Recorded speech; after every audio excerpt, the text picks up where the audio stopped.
श्रेष्ठ जीवन जीना है तो समाज के लिए जियो।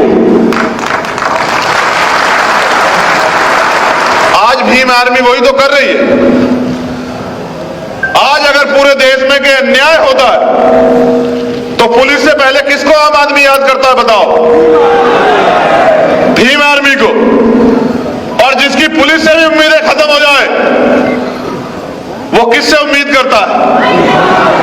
जिसकी सरकार से भी उम्मीद खत्म हो जाए वो किसके संघर्ष से उम्मीद करता है? और ये मेरी ताकत नहीं है, ये इस मंच की ताकत नहीं है, ये ताकत है उस कोने पे और वहां सामने बैठे हर एक कार्यकर्ता की, जो न दिन देखता है, न रात देखता है, न सुबह देखता है, न शाम देखता है, न धूप देखता है, न बारिश देखता है, न भूख देखता है, न प्यास देखता है। बस उसको एक आदेश या एक जानकारी मिली होती है कि मेरे समाज पे, इस बहुजन समाज पे कहीं अत्याचार हुआ है, फिर उसको रोकने वाली ताकत जो है वो फिर सरकार के पास नहीं है। इसी क्रम में यहां सीएचए के भाई बहन भी आए हुए हैं मेरी जानकारी में। जो लोग राजस्थान सीएचए के जो भाई बहन हैं वो मेरे सामने वो भी आए हुए हैं और उन्होंने मुझसे कहा था कि भाई सरकार हमारी बात नहीं मान रही है, आपको हमारा साथ देना होगा।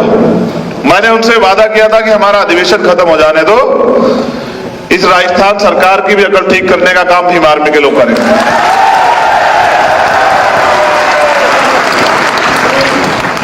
कमजोरों की, शोषितों की कोई सरकार नहीं होती। अगर उनको ताकतवर बनना है तो अलग जन से बहुजन बनना पड़ेगा। जब आंदोलन की शुरुआत की थी तब मेरी सोच ये नहीं थी, तब मेरा लक्ष्य भी ये नहीं था। और मैं अपने अध्यक्ष जी से कह रहा हूं, अध्यक्ष जी यहां बैठे हैं, ये सपना नहीं था अध्यक्ष जी कि एक दिन ऐसा आएगा कि एक विशाल मंच पे हमारा स्वागत होगा या हमें सुनने के लिए लाखों लोग आएंगे, ऐसा नहीं सोचा था। लेकिन ये समय, परिस्थिति और आपके साथियों का संघर्ष है। मैं धन्यवाद देता हूं सहारनपुर की धरती को भी, वहां के एक साथी को, पुराने, आज जो हमारे बीच नहीं है, मैं उनका भी धन्यवाद करता हूं कि उन्होंने भी कहीं ना कहीं इस आंदोलन को मजबूत किया। लेकिन साथियों, अभी हम लोग कर क्या रहे हैं कि कहीं अन्याय हो जाता है तो हम लोग जाते हैं न्याय दिलाने के लिए। रेप हो जाता है, हत्या हो जाती है, जैसे रीट के बच्चे हैं, जैसे सीएचए के बच्चे हैं हमारे भाई बहन, जैसे और तमाम तरह के वो हैं। तो हमारी प्रक्रिया क्या होती है कि जब कोई अन्याय होता है तो हम उनको न्याय दिलाने जाते हैं। तो एक सवाल जो हमारे साथियों ने मुझे दिया कि भाई ये जरूर बता देना कि हमने पार्टी क्यों बनाई, तो उसका जवाब ये है मेरे शब्दों में। आप सब लोग यहाँ उपस्थित है, 22-23 स्टेट की टीम के रिप्रेजेंटेटिव, प्रदेश अध्यक्ष या कोई साथी मौजूद है। तो आप ये बताओ कि जब भीम आर्मी ईमानदार से लड़ाई लड़ती है और जब भीम आर्मी के साथियों के साथ कोई मुसीबत आती है तो कोई पार्टी एक है ऐसी जो आपके लिए लड़ती हो? जितने लोग यहाँ बैठे आप बताओ, जो भीम आर्मी के कार्यकर्ताओं पे झूठा मुकदमा होता है, उनको जेल भेजा जाता है, उनको पीटा जाता है या उनको डिटेन किया जाता है या उनको अरेस्ट करके जो है उनके साथ उनको अपमानित किया जाता है, बताओ कोई एक दल है जो आपकी आवाज उठाता है क्या? बताओ।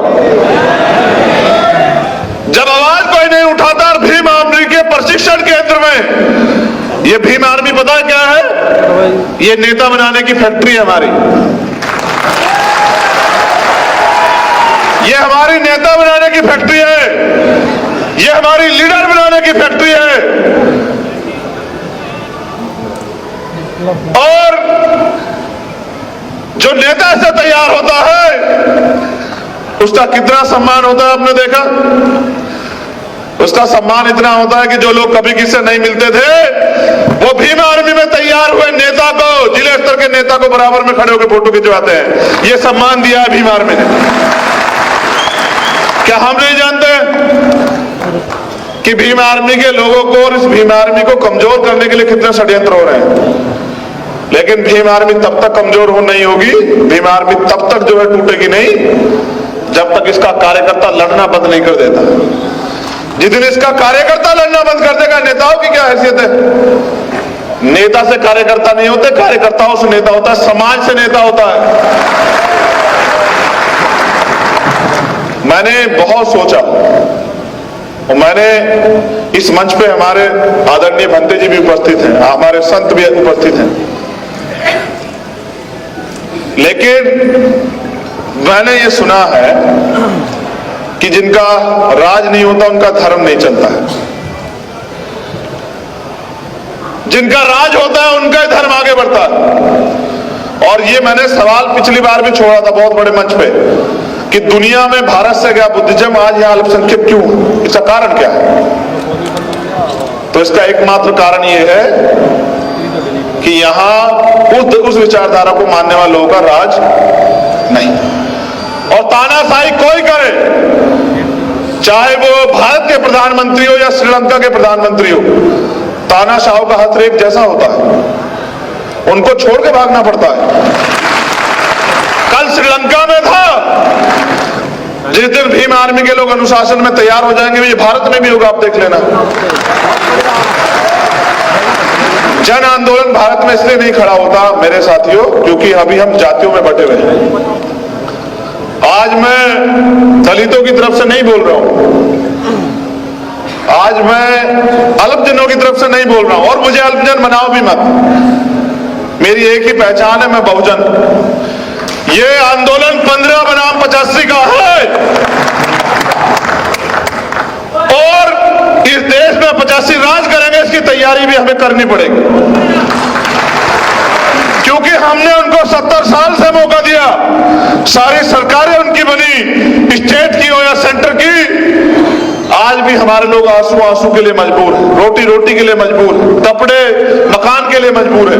और इन्हीं बात पे हमारी वोट ली जाती है कि आपको ना अनाज दे देंगे, आपको चावल दे देंगे, तेल दे देंगे, दाल दे देंगे, हमें वोट दे दो।